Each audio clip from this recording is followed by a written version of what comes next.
నమస్తే, welcome to Telugu రాజ్యం. నేను మీ వెంకట గన్నవరపు. ప్రస్తుతం స్టూడియోలో ఉన్నారు ప్రముఖ రాజకీయ విశ్లేషకులు క్రేస్ ప్రసాద్ గారు. ప్రసాద్ గారు నమస్తే. నమస్తే అండి. ఇక్కడ ఎంఆర్ ప్రాపర్టీస్ కేసులో అసలు సిబిఐ ఛార్జ్ షీట్ వచ్చింది. దాంట్లో జగన్మోహన్ రెడ్డి పేరు లేదు అనేది చెప్తాం. కానీ ప్రముఖ పత్రికలో ఎంఆర్ ప్రాపర్టీస్లో A1గా జగన్ ముద్దాయి. అలా గంగతో రాంబాబు సినిమాలో బ్రహ్మానందం గడి స్క్రిప్ట్ ఒకటి ఉంటుంది. అదే స్క్రిప్ట్లు పట్టుకుని వాళ్ళు ఏదైనా పాడేరులో చీమ చిటుక్కుమంది అనగానే జగన్మోహన్ రెడ్డి అని రాసేయండి. చీమ అలా చిటికేయడానికి కారణం జగన్మోహన్ రెడ్డి అని రాసే కదంబ కార్యక్రమాలు నడిపించి రక్తి కట్టిద్దాం అనుకున్నప్పుడు మీరు ఎంఆర్ ప్రాపర్టీకి సంబంధించిన దాంట్లో జగన్మోహన్ రెడ్డిని ఏమని అంటే ఉరిశిక్ష కూడా వేసేస్తారు. దాన్ని మీడియా ట్రయల్ అంటారు. వాళ్ళ సిద్ధహస్తులు వాళ్ళకి వాళ్ళే సెట్. మీడియా ట్రయల్ కొత్త భాష చేస్తున్నారు. మీడియా ట్రయల్ చేస్తుంది, ఉరిశిక్షలు వాళ్ళే డిసైడ్ చేస్తారు. గతంలో అవినాష్ రెడ్డి దగ్గర నుంచి చూస్తూనే ఉన్నాం. మాకేం కొత్త కాదు సార్, అవన్నీ నేను చూస్తూనే ఉన్నాను, విశ్లేషిస్తూనే ఉన్నాను. పనికొచ్చిన పని ఏదైనా చేయండి అంటే పనికొచ్చింది తప్ప ఆ ఒక్కటి తప్ప అన్నీ చేస్తుంటారు. అది లేటెస్ట్ టెక్నాలజీ మీడియాది.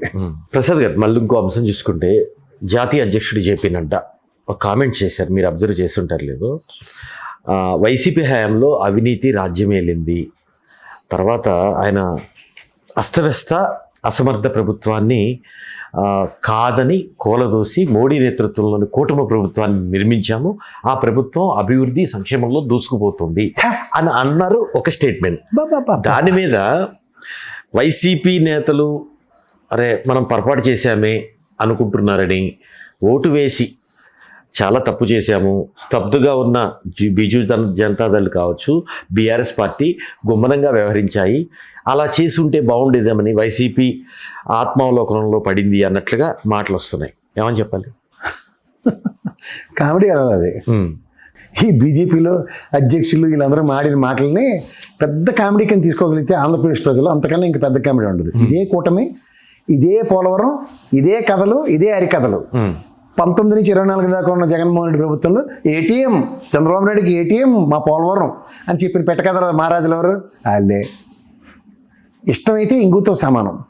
ఏరు దాటిన తర్వాత బోడి మల్లన. అయితే చంద్రబాబు నాయుడు గారితో సావాసం చేశారు కాబట్టి ఆ 4 ఓట్లు పడిపోయిన వెంటనే 11 ఓట్లు ఇంకా అవసరం లేదమ్మా అని.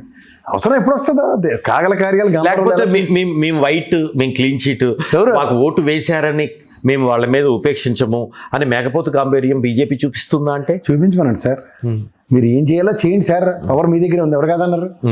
అది ఏం చేయాలో చేయకుండా మాకెందుకు రోజు ఈ హరికథ కాలక్షేపం చాకటి కోటేశ్వర గారి ప్రవచనాలుగా రోజు జగన్మోహన్ రెడ్డి గురించి సోది మాకెందుకు?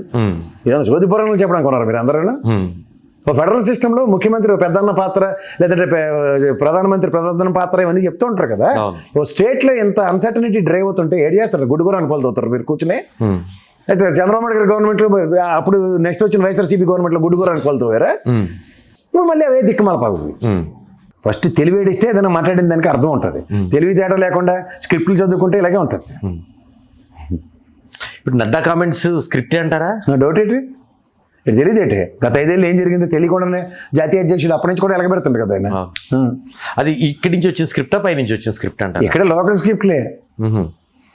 అక్కడ సెంట్రల్ గవర్నమెంట్ ఇలా పనికిమాలిన స్క్రిప్ట్ ఎవరు అక్కడ? ఎవడు వీళ్ళు వీటి వాళ్ళకి బాగా తెలుసు. నైతికంగా కూడా అంటే వారం 10 రోజులు కాలేదు, దగ్గర వారం కూడా కాలేదు ఓటేసి, నైతికంగా కూడా అట్లా మాట్లాడచ్చా? నైతికంగా మా జీవితంలో వెళ్ళాలని ఫస్ట్ టైం ఎందుకు అంటున్నానంటే, ప్రభుత్వం తన పని తాను చేసుకుంటూ పోతుంది. కానీ ఇక్కడ ప్రభుత్వం కాదు, పార్టీ అధ్యక్షుడు మాట్లాడాడు. నేనేమంటే వైసీపీ ఓటు వేసింది, వైసీపీ తప్పులుంటే ఉపేక్షించక్కర్లా, ప్రభుత్వం తన పని చేయాలి, కేంద్ర ప్రభుత్వం కానీ రాష్ట్ర ప్రభుత్వం కానీ. కానీ 2 రాష్ట్రాలకి ఎంతైతే ఓట్ బ్యాంక్ ఉందో, ఇటు ఒరిస్సా అటు తెలంగాణ అంత ఓట్ బ్యాంక్ 11 సీట్లు, 4 రాజ్యసభ వాళ్ళకు ఉన్నాయి బీఆర్ఎస్కి, ఇక్కడ 7 వీళ్ళకున్నాయి బీజేపీ జనతాదళ్. 2 కలిపితే 11 సీట్లు ఎలక్టోరల్ కాలేజీలో ఓట్లు పడ్డాయి. అంటే రాధాకృష్ణన్ ఉపరాష్ట్రపతిగా నియమితులవటానికి వైసీపీ కూడా రీజన్. ఈయన బీజేపీ అధ్యక్షుడిగా ఉండి అలా అనొచ్చా? వారం కాలేదు అలా అనొచ్చని మీరేటోళ్ళు బాధపడమే తప్ప దాంట్లో అవుట్కమ్ ఏం లేదు. అది ఏం అవదు.